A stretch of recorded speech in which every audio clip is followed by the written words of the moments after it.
There are few figures in history whose image has traveled as far as that of the samurai. Even those who know little about Japan have likely imagined a lone warrior standing beneath falling cherry blossoms, a polished sword resting quietly at their side, bound by an unwavering sense of honor. Paintings, novels, films, and games have carried this image across the world until it has become one of history's most recognizable symbols. Yet the true story of the samurai is far longer, quieter, and far more fascinating than the legends that surround them. The samurai did not appear overnight, nor did they spend every day upon the battlefield. They were not born into a single moment of history, nor did they disappear as suddenly as many imagine. Their story stretches across nearly 1,000 years, witnessing the rise and fall of emperors, the construction of magnificent castles, devastating civil wars, peaceful centuries of prosperity, and finally the arrival of a new age that transformed Japan forever. To understand the samurai is to understand much of Japan itself. Long before polished armor reflected the morning sun and banners fluttered across mountain valleys, Japan was still finding its own identity. Powerful clans competed for influence around the imperial court. Distant provinces were separated by forests and rivers, and the authority of the capital weakened the farther one traveled from its elegant palaces. It was within these distant landscapes that the first seeds of the samurai were quietly planted. Their earliest ancestors were not legendary swordsmen. Many were local warriors, horsemen, archers, guards, and retainers who protected estates far from the emperor's court. They defended roads from bandits, watched over harvests, settled disputes between neighboring lands, and answered the calls of influential families who required dependable men capable of both loyalty and combat. Over generations, these practical responsibilities slowly evolved into something greater. Families whose skill in warfare earned respect began passing their duties from father to son. Traditions formed, techniques improved, reputation became inheritance. Little by little, an entirely new warrior class emerged. As centuries passed, these warriors would reshape Japan more profoundly than anyone living in those early days could have imagined. They would establish military governments that ruled while emperors remained symbols of continuity. They would fight wars that determined the fate of entire generations. They would build castles overlooking vast plains, develop philosophies concerning discipline and responsibility, and influence literature, poetry, theater, architecture, and even the etiquette of everyday life. Yet history rarely moves in a straight line. The same warriors who once rose through necessity would one day struggle to find their place in a peaceful society. The very peace they helped create gradually reduced the need for constant warfare. Their swords remained, but their responsibilities changed. Many became administrators rather than soldiers. Some became scholars. Others found meaning through calligraphy, tea ceremonies, philosophy, or education. The image of the samurai evolved alongside Japan itself. Centuries later, ships unlike any Japan had ever seen appeared upon its shores. The outside world arrived carrying unfamiliar technology, new political ideas, and a pace of change unlike anything previous generations had experienced. The old order, carefully built across hundreds of years, suddenly faced challenges it could no longer avoid. Within only a few decades, the age of the samurai would come to an end. Yet endings are rarely complete. Although their legal status disappeared, their influence remained woven into the fabric of Japanese society. Their stories continued to inspire artists. Their castles became treasured landmarks. Their writings survived in libraries and temples. Their ideals, whether accurately remembered or later romanticized, continued to shape how many people imagined courage, discipline, and responsibility. Even today, visitors walking through Kyoto's quiet streets, standing beneath the towering walls of Heimji Castle, or following ancient mountain roads may occasionally feel echoes of that distant age, not because samurai still walk those paths, but because history has a remarkable way of lingering within landscapes. Old cedar trees continue growing where warriors once passed beneath them. Stone bridges still cross rivers that carried armored travelers centuries ago. Temple bells continue ringing across valleys that once heard the thunder of marching armies. The seasons themselves remain wonderfully unchanged. Spring still blankets the hillsides with blossoms. Summer fills forests with a quiet chorus of insects. Autumn paints maple leaves brilliant shades of crimson and gold. Winter covers castle rooftops with soft layers of snow, just as it did hundreds of years ago. Nature witnessed every chapter of the samurai's long story. It watched ambitious young warriors leave home for uncertain futures. It overlooked battles whose outcomes changed the course of nations. It stood silently during peaceful generations when children grew up never hearing the sounds of war. And it remained long after swords had been carefully placed aside. Tonight, we will follow this remarkable journey together, not through dramatic legends or exaggerated tales, but through the gradual unfolding of history itself. We will meet the world before the samurai existed. We will watch as local warriors slowly became a powerful military class.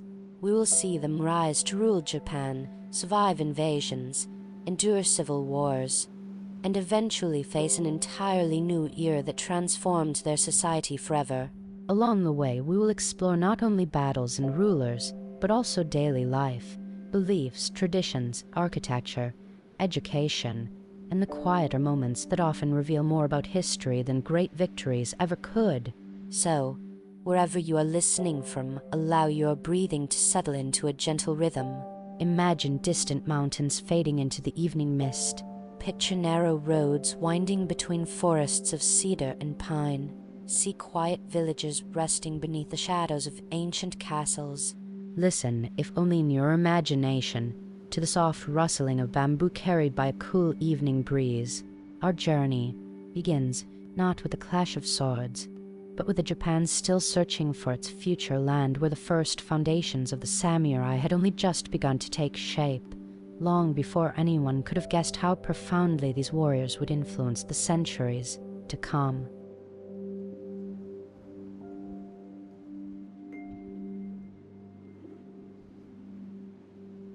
If we wish to understand the samurai, it is perhaps best to begin by setting aside the image that history has handed down to us. The polished swords, carefully lacquered armor, and disciplined warriors standing beneath fluttering banners belong to a much later age. In the beginning, there were no grand castles dominating the countryside, no military governments ruling in the emperor's name, and certainly no warrior class that could yet shape the future of an entire nation. Instead, there was a Japan that was still quietly growing. More than 1,000 years ago, the islands of Japan were already home to communities with long histories of farming, fishing, craftsmanship, and trade. Villages stretched along fertile plains, while mountain ranges divided regions from one another. Dense forests covered much of the landscape, and rivers served as natural highways connecting settlements that otherwise remained separated by difficult terrain. The rhythm of life was determined less by politics than by the changing seasons. Rice fields demanded careful attention in spring and summer. Autumn brought harvests that would sustain families through the colder months, while winter offered a quieter season devoted to repairing homes, tools, and preparing for another year. Every generation inherited knowledge from those before them, learning not only how to cultivate the land but also how to live alongside rivers, mountains, and forests that often seemed as permanent as the sky itself. By the 8th century, the imperial court had established itself in the city of Heian-kyo, known today as Kyoto.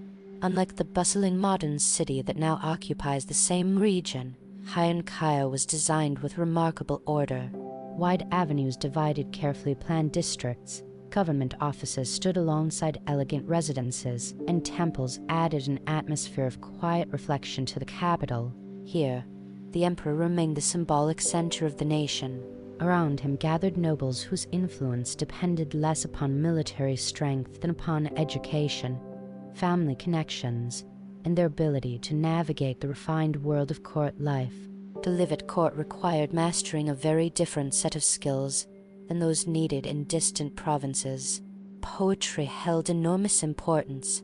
A beautifully written verse could strengthen friendships, express affection, or demonstrate one's intelligence more effectively than lengthy speeches.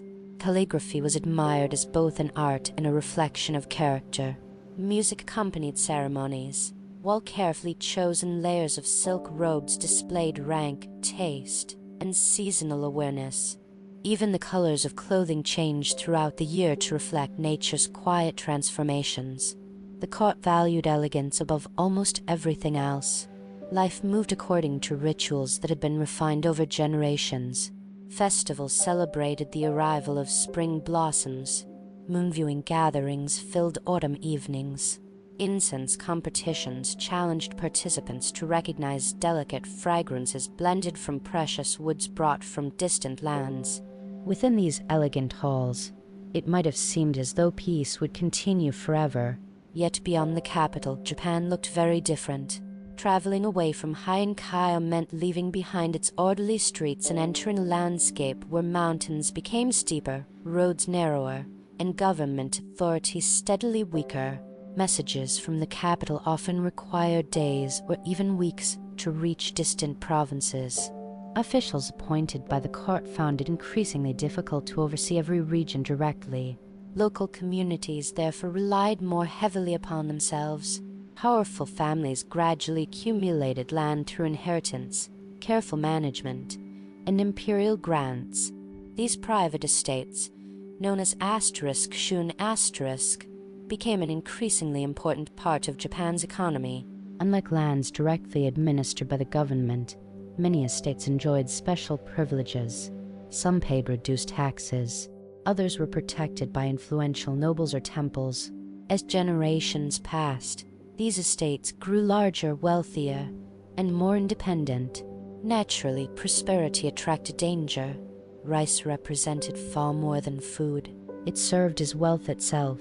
A successful harvest could determine whether an estate flourished or struggled through the coming year. Protecting fields, storehouses, irrigation systems, and workers therefore became essential responsibilities. Banditry occasionally threatened remote roads. Disputes over land boundaries sometimes escalated into violence. Neighboring estates competed for resources, while ambitious families sought to expand their influence. The elegant officials in Kyoto could not always respond quickly enough to these local problems. Someone else had to. At first, protection came from ordinary guards hired to defend estates. Some were skilled horsemen. Others became known for their ability with the bow, which remained one of Japan's most respected weapons long before the sword gained its legendary reputation. Mounted archery demanded patience, discipline, and years of practice. A rider needed complete trust in their horse while guiding it across uneven ground, controlling speed with subtle movements, and striking distant targets with remarkable precision. These early warriors were practical professionals. Their work resembled that of trusted retainers more than legendary heroes. Many spent far more time patrolling roads or settling disputes than engaging in large battles. They escorted travelers through dangerous areas, protected tax shipments, guarded harvests, and maintained order wherever local authorities required reliable men capable of using force when necessary. Loyalty quickly became one of their greatest strengths. An estate owner did not simply seek the strongest fighter. Reliability mattered just as much. A warrior who abandoned his employer during difficult times would soon find few willing to trust him again. Reputation spread steadily through neighboring provinces. Families remembered acts of courage. They also remembered betrayal. Over time, bonds between warriors and the families they served grew stronger. Service often lasted generations. A father who faithfully protected an estate might see his son continue the same duty, followed eventually by his grandson. Knowledge passed naturally from one generation to the next. Children learned to ride horses while still young. They practiced archery beneath open skies. They observed older relatives repairing equipment, caring for animals, and preparing for journeys that might last weeks across mountain roads. Without anyone realizing it, traditions were beginning to form. Although these men did not yet think of themselves as members of a separate warrior class, their shared experiences gradually distinguished them from the elegant aristocrats living within the imperial capital. The contrast between these worlds could hardly have been greater. In Kyoto, prestige often came through poetry, scholarship, and influence at court. Far from the capital, respect depended upon endurance, practical judgment, and the ability to protect one's community. Neither way of life was inherently superior. Each simply reflected different realities. One was shaped by ceremony, the other by necessity. As the years passed, the gap between these two worlds quietly widened. Powerful noble families continued competing for influence around the emperor, while provincial leaders increasingly relied upon experienced warriors instead of distant officials. The empire remained united in name, yet authority was gradually becoming more decentralized. No single event announced this transformation. There was no proclamation declaring the birth of the samurai. Instead, history moved slowly, almost imperceptibly. A family gained responsibility for another estate. A skilled horseman earned recognition for loyal service. A son inherited his father's weapons. A local dispute required armed intervention rather than diplomatic negotiation. Each individual moment seemed small. Together, however, they laid the foundations for one of history's most influential military traditions. The people living through these changes could not possibly know where this quiet evolution would eventually lead. They could not foresee military governments ruling Japan for centuries. They could not imagine castles rising above entire cities or warriors becoming symbols recognized across the world. They simply responded to the needs of their own time, making practical decisions that slowly reshaped the nation's future. And among the many families adapting to this changing world, two names would gradually rise above all others: the Minamoto and the Taira. Their rivalry would not merely decide which family held greater influence. It would alter the course of Japanese history forever, marking the true beginning of the Age of the Samurai.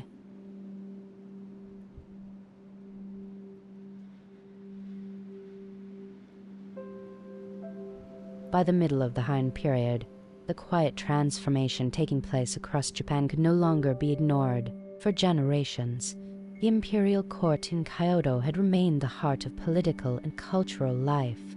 Its ceremonies continued with remarkable elegance. Poems were exchanged beneath flowering trees, and noble families devoted themselves to the refined traditions that had defined court society for centuries. Yet beyond the capital, another kind of influence was steadily taking shape. It did not emerge from elaborate ceremonies or carefully written decrees. It emerged from experience. The men who guarded distant estates, protected trade routes, settled local disputes, and maintained order in regions where imperial authority had grown increasingly distant were becoming indispensable. As more land came under the control of powerful private estates, the demand for dependable warriors continued to grow. These estates were often separated by forests, rivers, and mountain passes. Communication with Kyoto could be slow, and official assistance was not always available when conflicts arose. Landowners therefore relied upon families whose reputation rested on loyalty, discipline, and practical military skill. These warrior families slowly accumulated influence. Unlike the noble houses of Kyoto, whose prestige often depended upon court rank and political connections, provincial warrior families earned respect through generations of service. Children grew up surrounded by horses, bows, armor, and the responsibilities that came with protecting both land and people. Their education reflected the realities of their world. Young boys learned to ride from an early age. They practiced mounted archery over open fields, understanding that accuracy mattered far more than strength alone. A well-placed arrow could decide a battle long before enemies stood close enough to cross swords. In fact, during these early centuries, the bow remained the weapon most closely associated with elite warriors. Modern images often place the sword at the center of samurai identity, yet the famous curved blade had not yet reached that symbolic status. Early mounted warriors measured their skill by their ability to control a horse over uneven ground while drawing, aiming, and releasing arrows with remarkable precision. It required years of patient training. Horse and rider had to move almost as one. Every change in terrain demanded constant adjustment. Rain turned roads into deep mud. Mountain paths narrowed until only a single rider could pass. Open plains allowed greater speed but offered little protection. Each landscape required different judgment. The warrior's greatest strength often lay not in reckless courage, but in calm decision-making, knowing when to advance, when to wait, when to protect rather than pursue. These practical lessons shaped the character of the emerging warrior class. As generations passed, military ability became deeply intertwined with family identity. Certain names gradually became known throughout different provinces. Some families developed reputations for exceptional horsemanship. Others became respected archers. Still others gained influence by consistently serving powerful noble households with remarkable loyalty. Among these growing warrior families, two lineages would eventually rise above nearly all others: the Minamoto and the Taira. Both trace their ancestry back to branches of the imperial family. This may seem surprising at first. How could the descendants of emperors become military leaders rather than remaining at court? The answer lies within the complexity of imperial succession.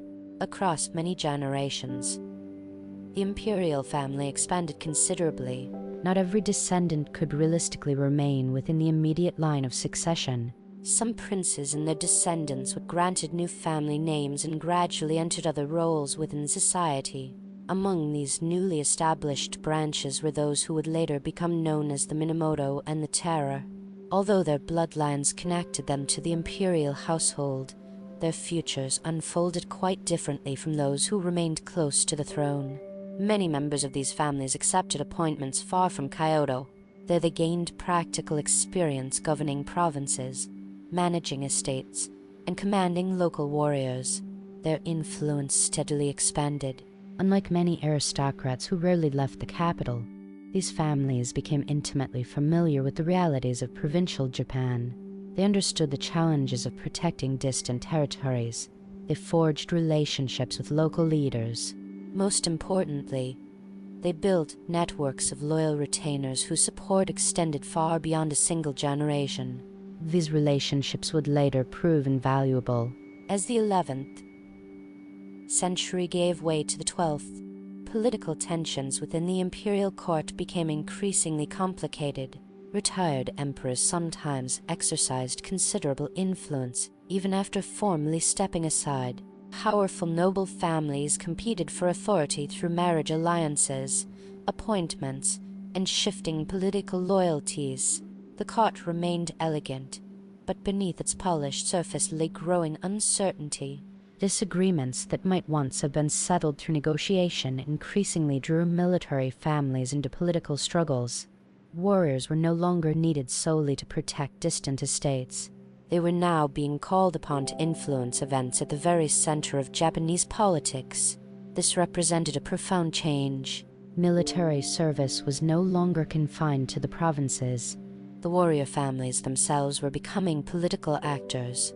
The Taira family, particularly under the leadership of Taira no Kiyomori, rose with remarkable speed. Kiyomori demonstrated that military success alone was not enough. He understood politics. He cultivated alliances. He secured important positions for his family within the government. For a time, it appeared that the Taira had achieved something unprecedented. A warrior family had reached the highest levels of influence within the imperial court itself. Members of the Taira married into the imperial family. Their wealth expanded enormously. Their prestige seemed almost unmatched. To many observers, it must have appeared that their dominance would continue indefinitely. History, however, rarely grants permanent victories.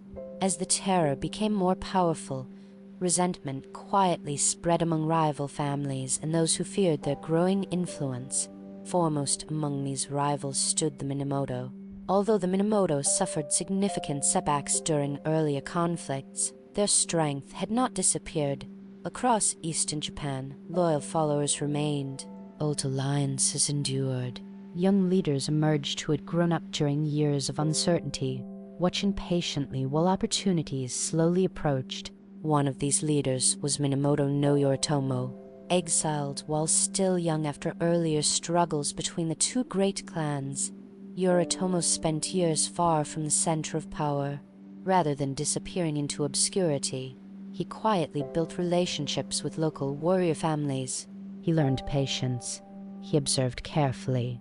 He understood that influence could not always be won through immediate action. Sometimes history favored those willing to wait. His story would soon become inseparable from the future of Japan itself. Yet before Yoritomo could reshape the nation, the rivalry between the Minamoto and the Taira would erupt into one of the defining conflicts of Japanese history. The struggle that followed became known as the Genpei War. It was far more than a contest between two powerful families. It marked the beginning of a new age. When the war finally ended, Japan would never again be governed in quite the same way. The elegant court that had stood at the center of political life for centuries would remain, but real power would gradually shift toward the warriors whose rise had begun so quietly in the distant provinces generations before. The age of the samurai had truly arrived.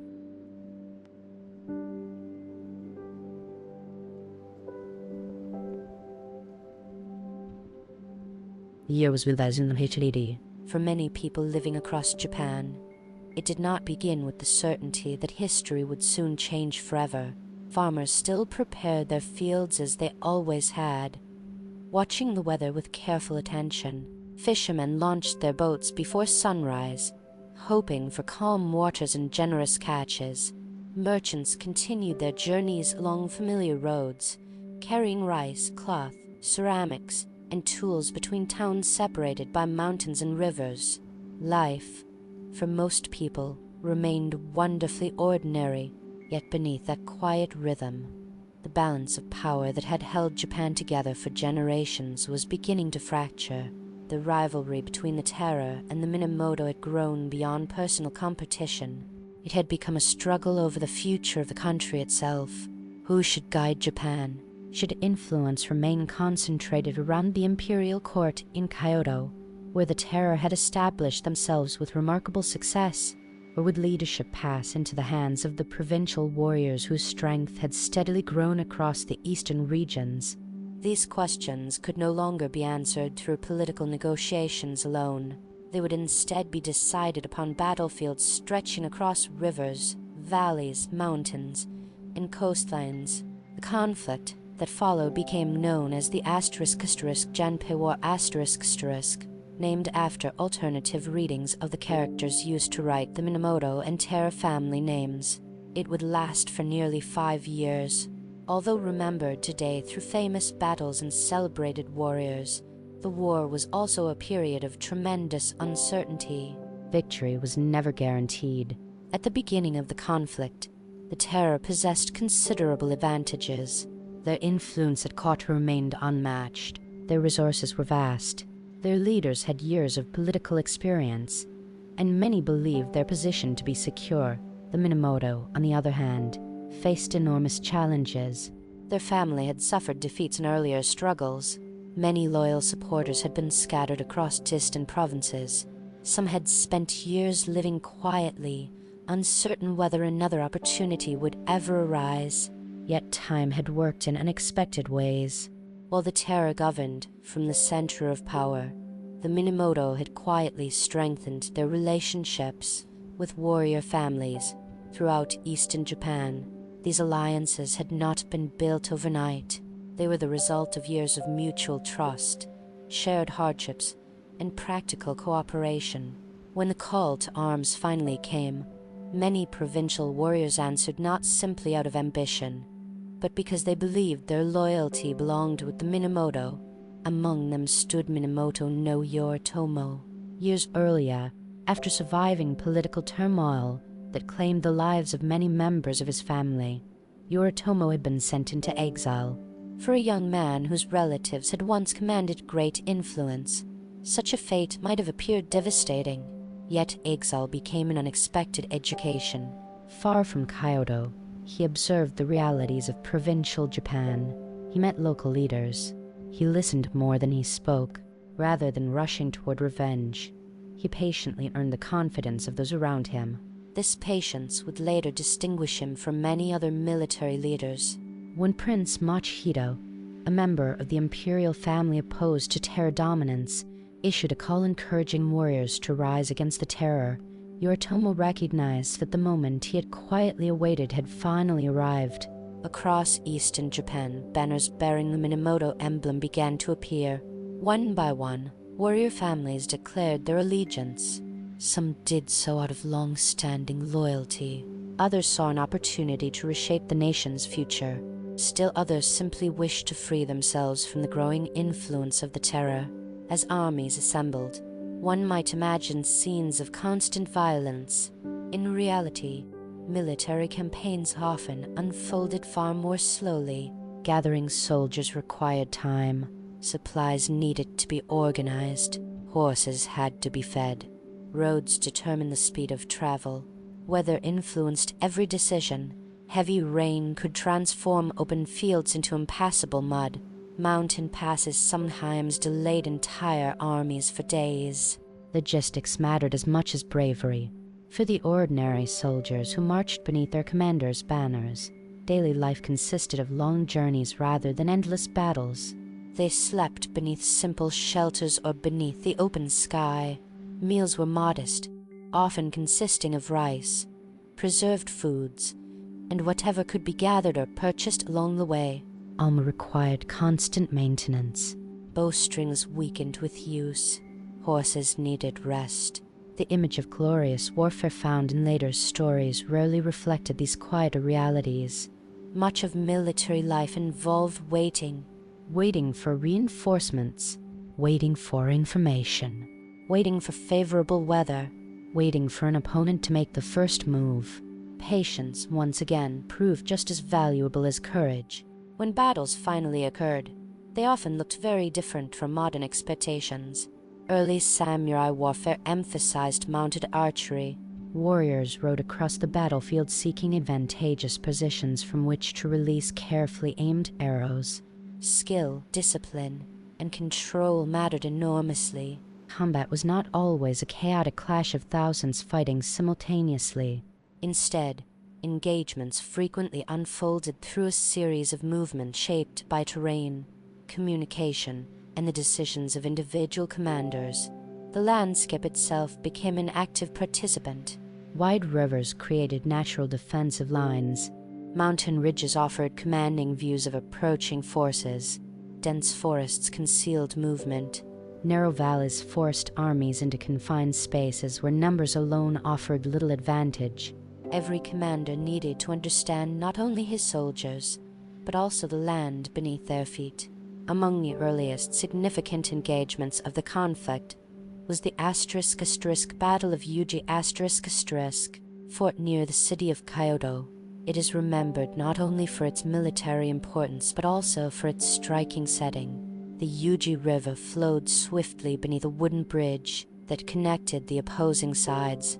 As the Minamoto and their allies attempted to delay the advancing terror forces, sections of the bridge were dismantled. Wooden planks were removed in an effort to slow the enemy's advance. One can almost picture the scene, the rushing sound of the river below, mist rising gently from the water during the early morning, broken beams stretching across the current. Mounted warriors carefully urging their horses forward while archers searched for clear lines of sight. The battle itself was fierce, yet its memory endured largely because it symbolized something greater. The old political order had begun to collapse. Even the roads leading toward the imperial capital had become battlefields. Although the Minamoto suffered setbacks during these early stages, the conflict was far from decided. Each defeat taught valuable lessons. Each victory inspired new allies. Across the country, people watched carefully, uncertain which family would ultimately prevail. For ordinary villagers, uncertainty often proved the greatest burden. Armies moving through a region required food. Fields could be damaged. Roads became crowded with soldiers, messengers, and refugees seeking safer places to live. Many people had little interest in politics, yet found themselves living amid events that would shape future generations. History is often remembered through the names of powerful leaders. Less often do we pause to consider those who simply hoped for peace, while history unfolded around them. As the war continued, neither side achieved a quick victory. Instead, the conflict expanded across Japan, drawing more warriors into its unfolding story. Among the Minamoto commanders, however, one figure would soon begin demonstrating an extraordinary talent for leadership. His victories would shift the momentum of the war. His decisions would ultimately determine the fate of the terror, and his name, Minamoto no Yoshitsune, would become one of the most celebrated in all of Japanese history.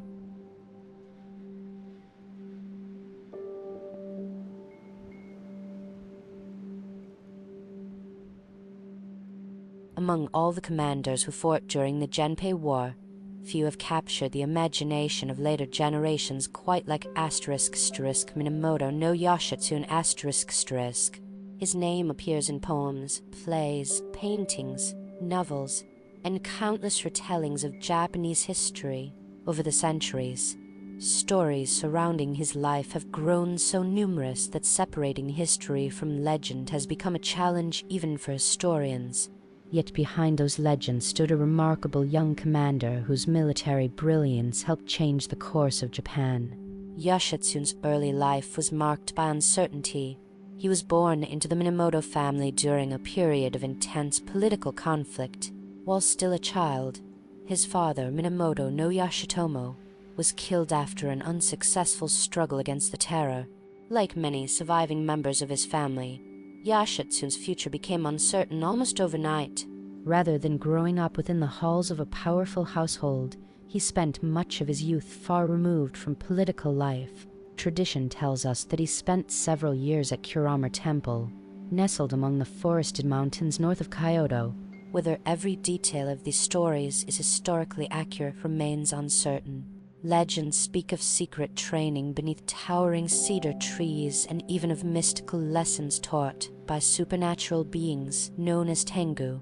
These tales have become an enduring part of Japanese folklore. History, however, offers a quieter picture.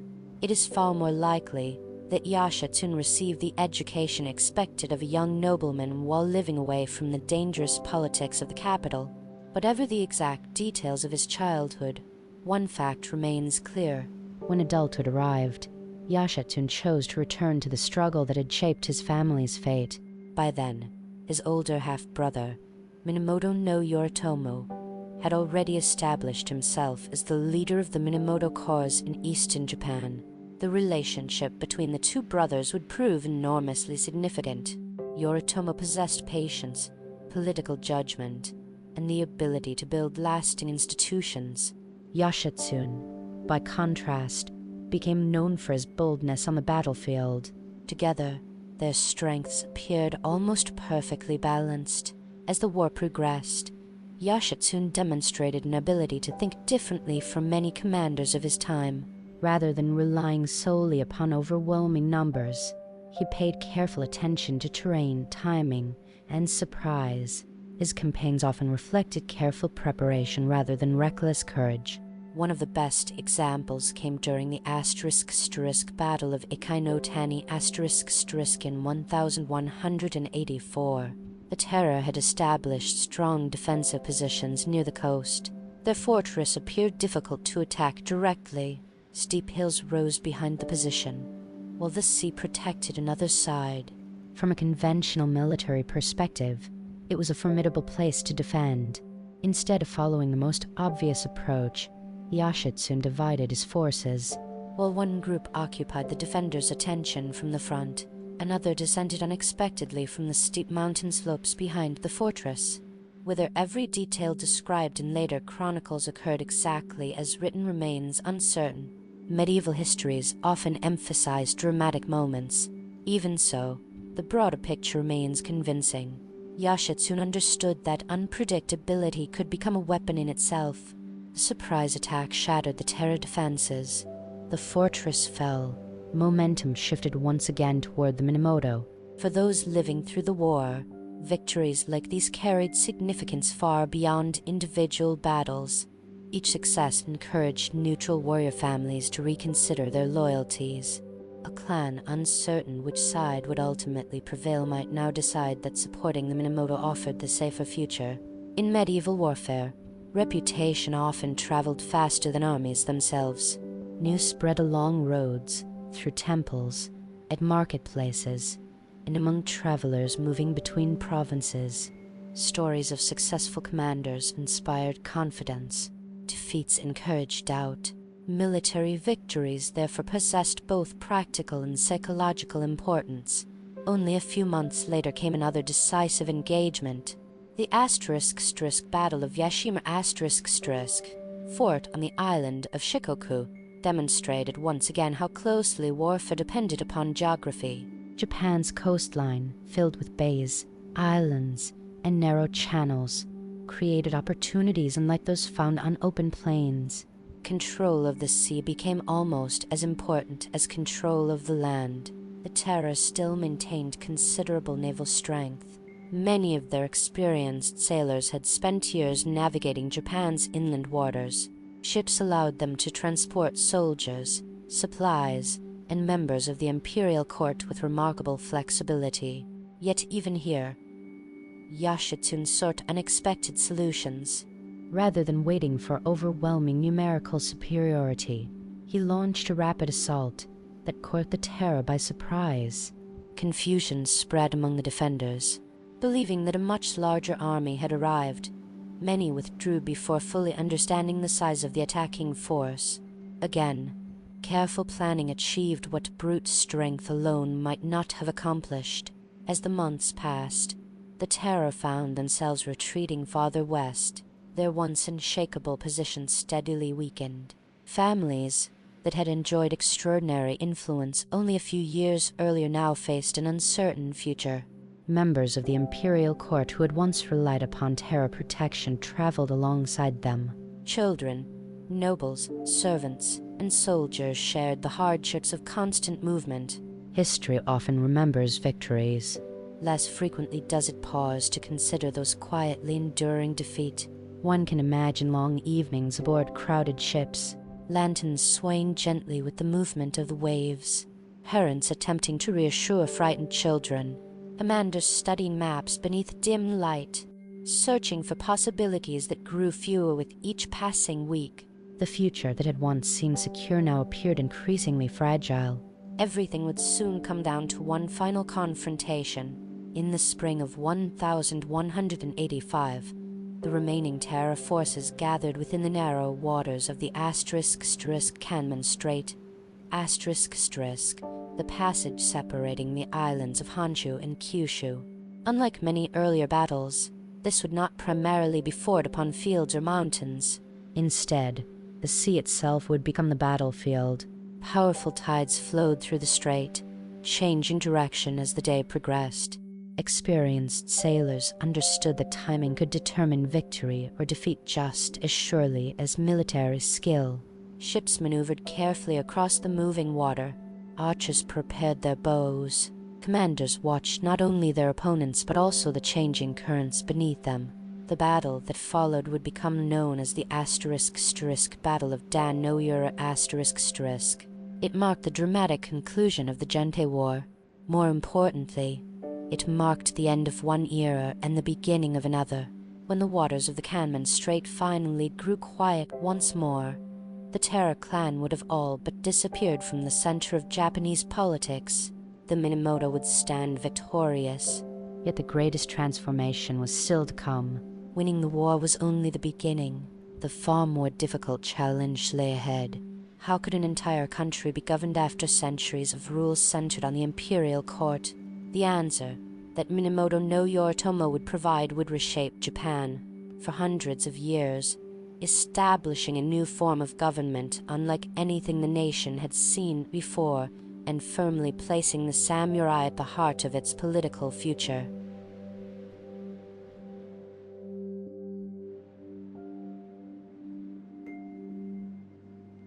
When the waters of the Kanman Strait finally settled, the Genpei War had come to an end. The victory of the Minamoto was decisive. The once powerful Taira clan, which had dominated the imperial court for decades, had fallen with astonishing speed. Their banners disappeared from the political landscape, their influence faded, and the balance of power that had existed for centuries shifted in a way that no one could now ignore. For many kingdoms throughout history, the end of a great war simply meant that one ruler replaced another. Japan's future, however, would unfold differently. Minamoto no Yoritomo understood that winning battles alone would never secure lasting peace. Victories upon the battlefield could determine who held power today. They could not guarantee stability tomorrow. If Japan was to avoid repeating the same cycle of conflict, something more permanent had to be created. It was a remarkably practical way of thinking. Rather than attempting to rule directly from the imperial court in Kyoto, Yoritomo chose another path. His center of government would be established in the eastern city of Kamakura hundreds of kilometers away from the elegant capital. At first glance, this decision may seem unusual. Why would the victorious leader distance himself from Kyoto, the traditional heart of political life? The answer reveals much about both Yoritomo and the emerging samurai government. Kyoto represented centuries of aristocratic tradition. Its culture revolved around noble families, ceremonies, literature, and imperial rituals. Kamakura represented something very different. Surrounded by mountains on three sides and facing the sea to the south, it was naturally defensible. Its location placed Yoritomo closer to the warrior families whose loyalty had carried him through the Genpei War. Instead of governing through courtly customs, he intended to govern through the practical networks that had developed among the provincial warriors. In 1192, after receiving formal recognition from the emperor, Yoritomo became **Seitei Shogun **, often shortened simply to **Shogun **. The title itself had existed long before Yoritomo. Originally, it referred to military commanders appointed to lead campaigns against groups living beyond the reach of the imperial government. Under Yoritomo, however, the title gained an entirely new significance. The emperor remained the sovereign of Japan. Imperial ceremonies continued. The court retained immense cultural prestige, yet practical political authority increasingly rested with the shogun and the military government established at Kamakura. It was a delicate balance. Rather than replacing the emperor, Yoritomo created a system in which both institutions existed simultaneously. One represented continuity and tradition, the other managed military affairs, provincial administration, and much of the country's day-to-day governance. This arrangement would shape Japanese politics for centuries. Historians often refer to Yoritomo's government as the **Kamakura Shogunate **, or the **Bakufu **, a word that originally meant tent government. The expression came from the temporary headquarters established by military commanders during campaigns. Over time, the term came to describe the military government itself. Although its name recalled temporary tents upon campaign grounds, the institution Yoritomo built proved remarkably enduring. One of his greatest achievements was recognizing that loyalty should be rewarded not merely with praise, but with responsibility. Warriors who had supported the Minamoto cause were appointed as local officials throughout the provinces. Some became **Jido **, estate stewards responsible for supervising lands, collecting taxes, and maintaining order. Others served as **Shugo **, military governors overseeing larger regions. These appointments strengthened the connection between the central government in Kamakura and communities spread across the Japanese islands. Instead of relying solely upon aristocrats sent from Kyoto, the country increasingly depended upon experienced warriors who already understood the provinces they governed. For many ordinary people, daily life did not suddenly change overnight. Farmers continued planting rice. Fishermen still watched the tides. Artisans shaped wood, clay, silk, and iron with the same patient craftsmanship practiced by their ancestors.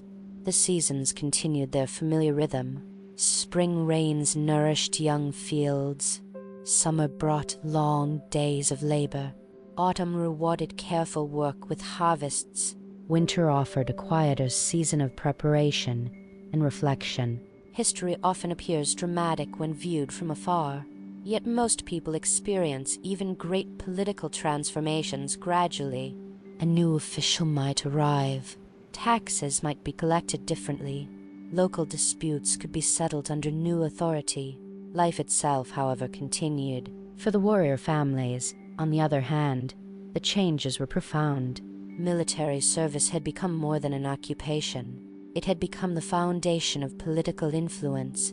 A samurai was now expected not only to fight when necessary but also to administer land, oversee justice, manage resources, and maintain stability. Responsibility expanded alongside privilege. This required a different kind of education. Young members of warrior families still learned archery and horsemanship. They still practiced martial skills with determination. But many also learned record-keeping, legal customs, and the practical responsibilities involved in governing communities. The ideal warrior was no longer simply someone capable of winning battles. He was expected to demonstrate sound judgment, to resolve disputes fairly, to protect those living under his authority, to remain dependable even during peaceful years. These expectations did not emerge all at once. They developed gradually, shaped by experience rather than formal instruction. Each generation refined what it believed a warrior should become. Even so, the image often associated with the samurai today, the noble swordsman guided by an unchanging code of honor, did not yet fully exist. Many customs that people now associate with samurai culture developed much later. The famous concept of Bushidō***, often translated as the way of the warrior, would continue evolving over several centuries. Its ideas drew from Buddhism, Confucian philosophy, Shinto beliefs, and the practical realities of military life. Rather than appearing as a single written code, these values slowly emerged through countless individual lives. Loyalty remained important. Discipline remained essential. Courage certainly mattered. Yet wisdom, patience, restraint, and responsibility proved equally valuable. After all, governing a peaceful province required qualities very different from winning a battle. Yoritomo himself seemed to understand this better than many of his contemporaries. He had achieved victory not because he rushed toward every opportunity, but because he had spent years patiently building trust among warrior families. His greatest success lay not simply in defeating the terror. It lay in transforming military victory into a stable political system. For nearly 3 decades, Japan had witnessed profound change. The rise of provincial warriors, the rivalry between the Minamoto and Taira, the Genpei War, the establishment of the Kamakura Shogunate. The samurai were no longer merely protectors of distant estates. They had become the nation's governing class. Yet history, as always, refused to remain still. Far beyond Japan's shores, another empire was expanding with extraordinary speed. Across the vast grasslands of Asia, mounted armies were conquering kingdoms unlike anything the world had ever seen. Within only a few decades, these conquerors would turn their attention toward the islands of Japan. The challenge awaiting the samurai would be unlike any they had faced before. For the first time, they would not fight rival Japanese clans. They would stand together against one of history's greatest empires.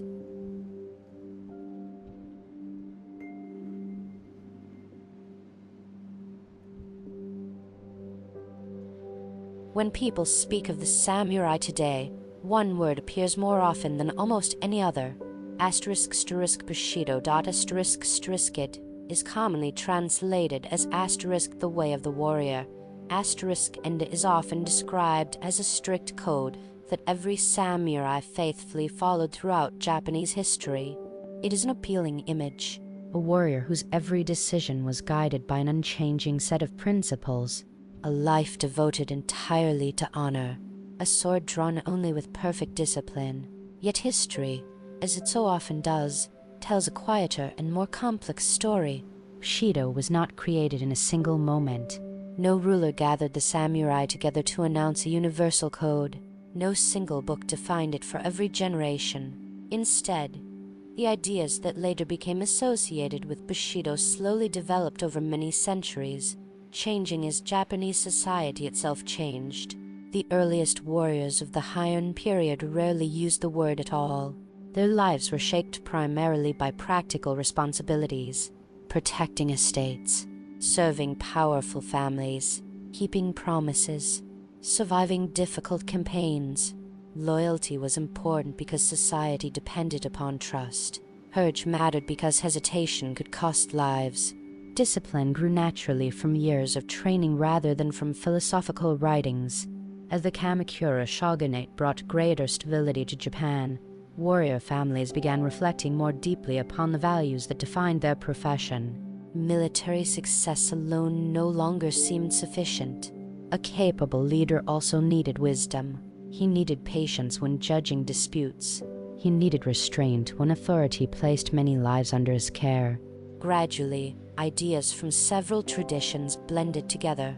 From Shinto many warriors inherited a respect for ancestors, family lineage, and the sacred qualities believed to exist within the natural world. Shrines stood throughout towns and villages, often surrounded by towering cedar trees that had watched generations come and go. Before journeys or military campaigns, some warriors visited these shrines to offer quiet prayers, asking not only for victory but also for safe return.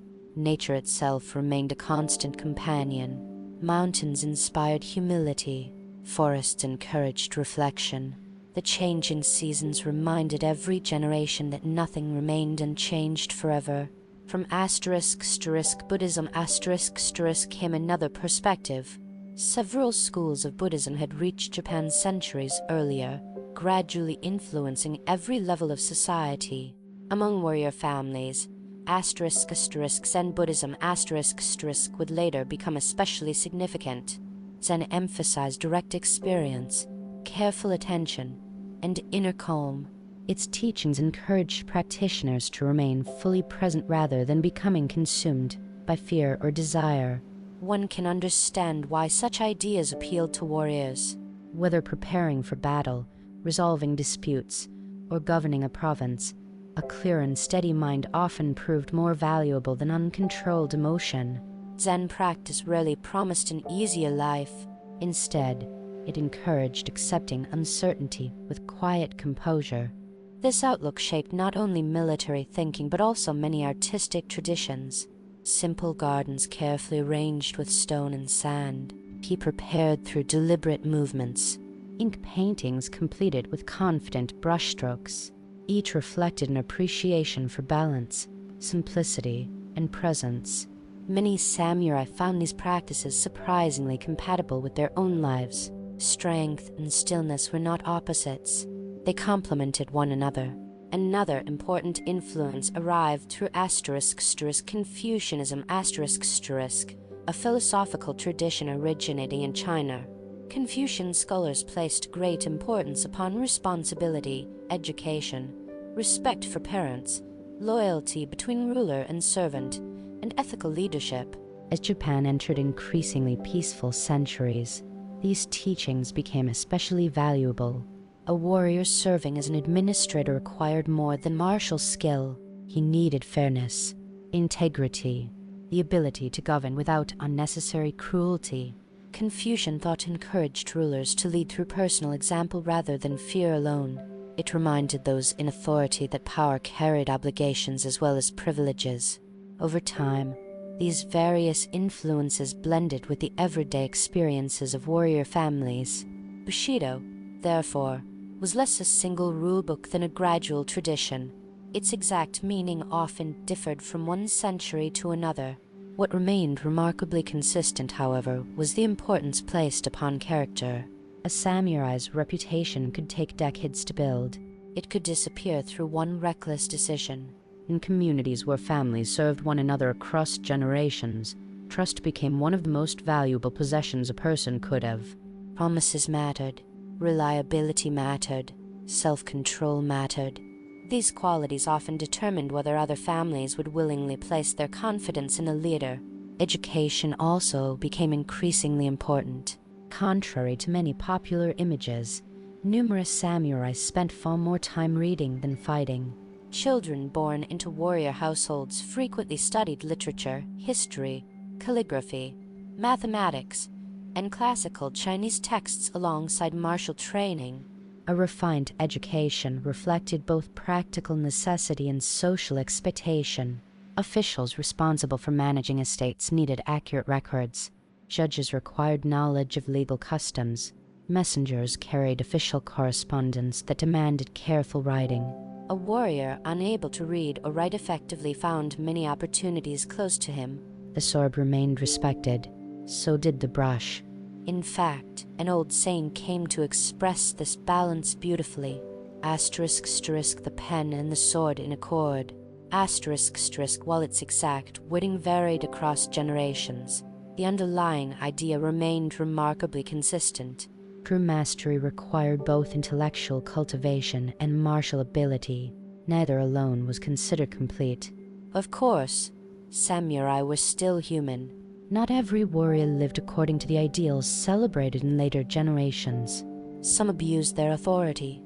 Others pursued wealth more eagerly than virtue. Political rivalries continued. Ambition sometimes outweighed compassion. History rarely offers perfect heroes. The values associated with Bushidō described aspirations as much as everyday reality. This distinction is important. The existence of an ideal does not mean every individual consistently reaches it. Yet ideals possess their own kind of influence. They encourage societies to reflect upon what they admire, what they hope to become. As centuries passed, stories celebrating honorable conduct inspired future generations, even when reality remained imperfect. Perhaps no concept has become more closely associated with Bushidō than honor itself. Modern discussions often imagine honor as something dramatic earned through spectacular acts upon the battlefield. For many samurai, however, honor was found in quieter places, fulfilling responsibilities faithfully, treating subordinates with fairness, remaining calm during hardship, protecting one's family, serving one's community with consistency rather than seeking personal glory. Such virtues rarely appeared in exciting legends, yet they formed the foundation of stable societies. The peaceful villages that surrounded castles, the orderly administration of provinces, and the trust between generations all depended upon countless ordinary acts of responsibility. These quieter forms of courage deserve remembrance alongside famous victories. As the Kamakura period continued, the warrior class gradually found itself balancing two identities. They remained trained soldiers whenever danger appeared, but during peaceful years, they increasingly became governors, judges, scholars, and guardians of local communities. It was a transformation few could have predicted during the earliest days of the samurai, and it would soon be tested in a way no previous generation had experienced. Across the sea, an empire unlike any the world had ever known was expanding with astonishing speed. Its armies had crossed deserts, mountains, and continents. Entire kingdoms had fallen before them. Now their attention turned toward the islands of Japan. For the first time in their history, the samurai would face not rival clans competing for political influence, but a vast foreign empire whose power seemed almost without limit. Their next challenge would come not from within Japan, but from beyond the horizon.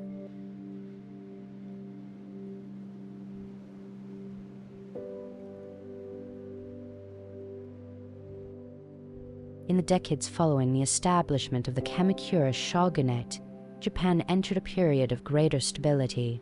The devastating conflicts of the Genpei War had finally come to an end, and many provinces experienced something that had become increasingly precious: peace. Fields that had once supplied marching armies returned to supporting local communities. Roads once crowded with soldiers gradually filled again with merchants, pilgrims, craftsmen, and farmers transporting their harvests. Temples repaired buildings damaged by years of conflict. Villages slowly regained a rhythm that had been interrupted by war. For the samurai, however, peace did not mean idleness. The responsibilities of governing continued every day. Estate stewards settled disagreements over land. Military governors supervised their provinces. Messengers traveled between Kamakura and distant regions carrying official orders. The warrior class had become deeply woven into the administration of Japan. Many younger samurai reached adulthood without ever experiencing a large-scale battle. They trained regularly, maintained their weapons, practiced mounted archery, and cared for their horses, yet years could pass without drawing a sword in combat. Some may have quietly wondered whether the great wars belonged only to the stories told by their fathers and grandfathers. History, however, has a habit of surprising every generation. Far beyond Japan's shores, events were unfolding on a scale unlike anything East Asia had witnessed before. Across the vast grasslands of Mongolia, a remarkable leader named Genghis Khan had united numerous nomadic tribes during the early 13th century. What began as a collection of rival clans gradually transformed into an empire of extraordinary size. His successors continued expanding its borders long after his death. Within only a few generations, Mongol armies crossed deserts, rivers, and mountain ranges, conquering kingdoms across Central Asia, China, Korea, Persia, and parts of Eastern Europe. Travelers carried astonishing stories. Entire cities had fallen before the advancing armies. Kingdoms that had existed for centuries disappeared within remarkably short periods. The speed of the Mongol expansion amazed both contemporaries and later historians. For many people living at the time, the Mongol Empire must have seemed almost unstoppable. By the middle of the 13th century, the empire had reached the Korean peninsula. Its rulers now looked toward the islands lying just beyond the sea. Japan. The leader of the Mongol Empire during this period was Kublai Khan the grandson of Genghis Khan. Having established the Yuan dynasty in China, Kublai sought to expand his influence even further. As was often his custom, he did not immediately choose war. Instead, he first sent diplomatic envoys. Their purpose was straightforward. They carried letters requesting that Japan recognize Mongol authority and enter into a tributary relationship with the Yuan Empire. Such arrangements were not uncommon in East Asia. Neighboring states often acknowledged the prestige of larger empires while maintaining their own internal governments. To Kublai Khan, this request likely appeared practical. To the leaders of Japan, it represented something entirely different. The Kamakura government received these messages with great caution. Accepting Mongol demands would mean recognizing foreign authority over Japan's rulers. Refusing them carried obvious risks. The decision was not made lightly. Ultimately, the requests were ignored. Additional envoys arrived in later years. They too failed to secure the response Kublai desired. Diplomacy gradually gave way to military preparation. Throughout northern Kyushu, the region closest to the Asian mainland, defensive measures quietly increased. Coastal communities strengthened watch posts. Warrior families prepared for the possibility that enemy ships might eventually appear upon the horizon. Messengers traveled more frequently between provinces. Weapons were inspected. Horses remained ready. Although many people hoped that war could still be avoided, uncertainty spread steadily through the country. Then, in the autumn of 1274, those fears became reality. Across the waters separating Korea from Japan, a large fleet set sail. Hundreds of ships carried thousands of soldiers drawn from different parts of the Mongol Empire. Among them were Mongols, Chinese, and Korean troops serving together under Yuan command. For many Japanese watching from the shoreline, the sight must have been unlike anything previous generations had witnessed. Dozens upon dozens of unfamiliar vessels moving steadily across the sea, their sails catching the autumn wind, their destination unmistakable. The invasion fleet first reached the islands of Tsushima and Iki, where fierce resistance was offered despite overwhelming odds. The defenders fought with determination, Yet the numerical advantage of the invading forces proved immense.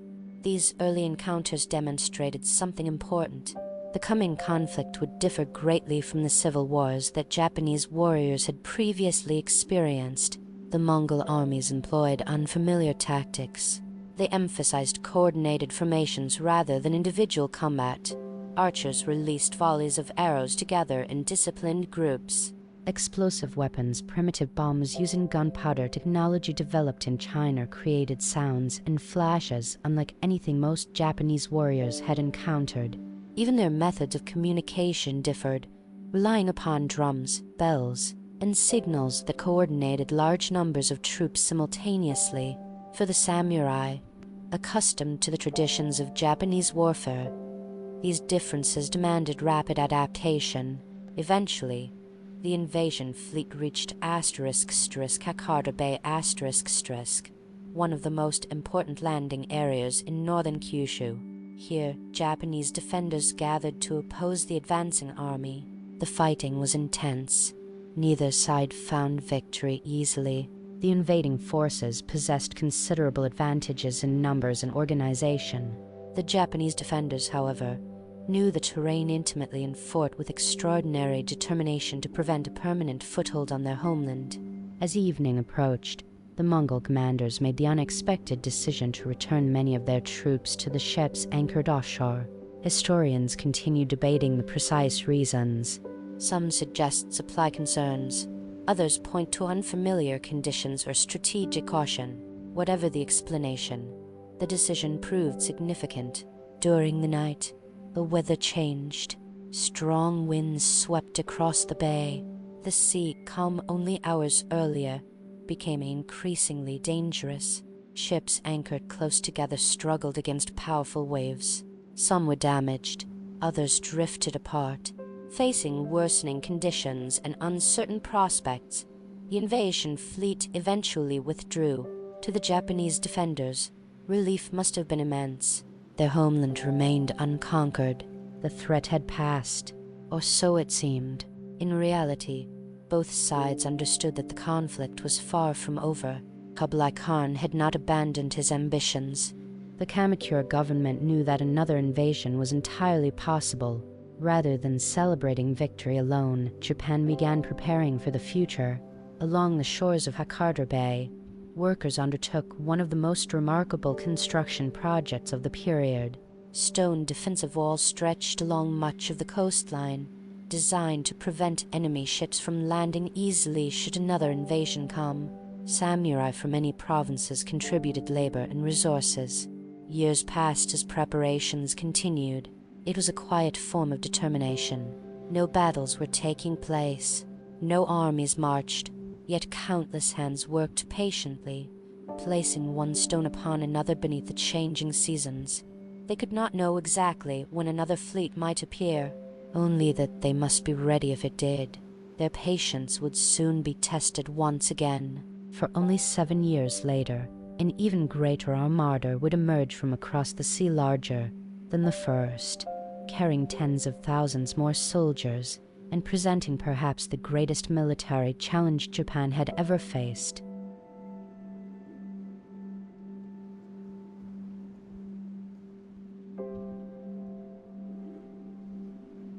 The years between the first and second Mongol invasions were unlike any Japan had experienced before. The danger had not disappeared. It had simply moved beyond the horizon. Across northern Kyushu, life continued much as it always had. Farmers planted rice beneath the spring rains. Fishing boats returned each morning with their catches. Temple bells echoed across quiet valleys at dawn and again as evening settled over the mountains. Yet beneath this familiar rhythm, preparations never truly stopped. Along the shores of Hakata Bay, long stone walls slowly rose from the earth, built by thousands of laborers under the supervision of local authorities and warrior families. These fortifications stretched for many kilometers along the coastline. Unlike towering castle walls that would become common in later centuries, these defenses were practical. They were designed to prevent large enemy ships from landing directly upon the beaches. If another invasion came, soldiers would be forced to disembark farther from shore under far more difficult conditions. Every stone represented patience rather than urgency. There were no battles taking place while the walls were built, no armies pressed against them. The work continued simply because the future remained uncertain. It was a quiet reminder that peace often depends upon preparation long before danger arrives. For the samurai, these years also brought another challenge. Unlike warriors who returned from civil wars expecting rewards in the form of land or new appointments, those who had fought against the Mongol invasion found themselves in an unusual situation. There was no defeated Japanese clan whose estates could be redistributed. No rival government had fallen. The enemy had returned across the sea. Many warriors had served bravely. Many had lost relatives, horses, and equipment. The Kamakura government deeply appreciated their service, yet rewarding every participant proved difficult. This problem, though not immediately obvious, would quietly influence the future of the shogunate itself. Loyalty remained strong, but maintaining that loyalty required resources. The government had won a military victory while facing financial burdens that continued long after the fighting ended. For the moment, however, a far greater concern remained. Would the Mongols return? The answer arrived in the summer of *1281**. This time, Kublai Khan prepared an invasion on an even greater scale. Rather than sending a single expedition, two enormous fleets were assembled. One departed from Korea, the other sailed from southern China. Together, they carried an astonishing number of soldiers, sailors, craftsmen, horses, and supplies. Modern historians continue debating the exact figures. Medieval sources often exaggerated numbers dramatically.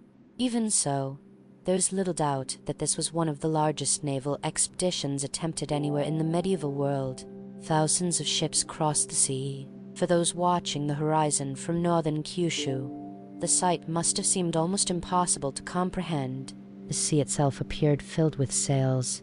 Once again, Japan prepared for invasion, yet this time, the defenders possessed an important advantage. The stone walls at Hakata Bay now stood ready. When parts of the invading fleet attempted to land, they found the coastline far more difficult to approach than it had been 7 years earlier. Japanese defenders launched repeated attacks against ships that anchored close to shore. Instead of waiting passively behind the walls, small groups of samurai crossed the water in boats during the night. These nighttime raids became one of the most remarkable features of the campaign. Under the cover of darkness, warriors quietly approached enemy vessels. They climbed aboard using ropes and ladders, engaging in brief but intense combat before returning to shore. The goal was not always to destroy entire fleets. Often, it was simply to create constant uncertainty, to deny the invaders peaceful rest, to remind them that nowhere near the Japanese coast was entirely safe. Night after night, these small operations continued, while the invading forces waited for both fleets to unite. Time slowly slipped away. Days became weeks. The longer the invasion continued, the more difficult it became to maintain supplies, coordinate large numbers of ships, and keep thousands of soldiers healthy within crowded conditions. Summer heat settled heavily over the anchored vessels. Fresh water required careful management. Food had to be distributed across an enormous fleet. Disease, always a danger wherever large armies gathered, became an increasing concern. Meanwhile, the Japanese defenders remained on familiar ground. Their supply lines were shorter. Their knowledge of local waters proved invaluable. The balance between the two sides gradually became more even than sheer numbers alone might suggest. Then, toward the end of August, nature intervened. Dark clouds gathered above the sea. The wind strengthened. Waves grew steadily larger. Experienced sailors recognized the signs before anyone else needed to say a word. A powerful tropical storm was approaching. The ships lying at anchor had little room to maneuver. Some collided with one another. Others broke free from their moorings. Heavy waves drove vessels toward rocky coastlines where wooden hulls splintered upon the shore. Throughout the night, Wind and rain swept across the fleet with tremendous force. By morning, much of the invasion had been shattered. Many ships had sunk. Others lay broken along the coast. Thousands of lives were lost to the sea itself. For the Japanese defenders watching from land, the destruction must have seemed extraordinary. Only days earlier, the horizon had been filled with what appeared to be an unstoppable armada. Now the coastline was littered with wreckage carried ashore by the waves. In later generations, this storm became known as the **Kamikaze***, or the ***Divine Wind. The name reflected a widespread belief that the gods had protected Japan from foreign conquest. It is a powerful story, and one that has remained deeply rooted within Japanese historical memory. Modern historians, however, often present a broader picture. The storm was undoubtedly devastating. Yet it was not the only reason the invasion failed. The defensive walls, the persistent nighttime raids, logistical difficulties, supply problems, and determined resistance offered by Japanese forces all played important roles. Nature delivered the final blow, but it did so against an expedition already facing enormous challenges. History is rarely shaped by a single event alone. Instead, many small factors often converge until one final moment changes everything. For Kublai Khan, the failure of the second invasion marked the end of his attempts to conquer Japan. No third expedition ever came. The islands had remained independent. For the samurai, the victory became a source of lasting pride. They had defended their homeland against one of the most powerful empires on Earth. Yet victory carried unexpected consequences. The Kamakura government had mobilized enormous resources over many years. Fortifications had been built, armies maintained, rewards promised. The financial strain continued to grow. Many warrior families remained loyal, but some quietly questioned whether the government could continue meeting its obligations. The danger from abroad had passed. New challenges, however, were beginning to emerge from within. The difficulties ahead would not arrive aboard foreign ships. They would grow slowly inside the very political system that Minamoto no Yoritomo had built generations earlier. And as history has shown so many times before, the challenges that arise from within are often the most difficult to overcome.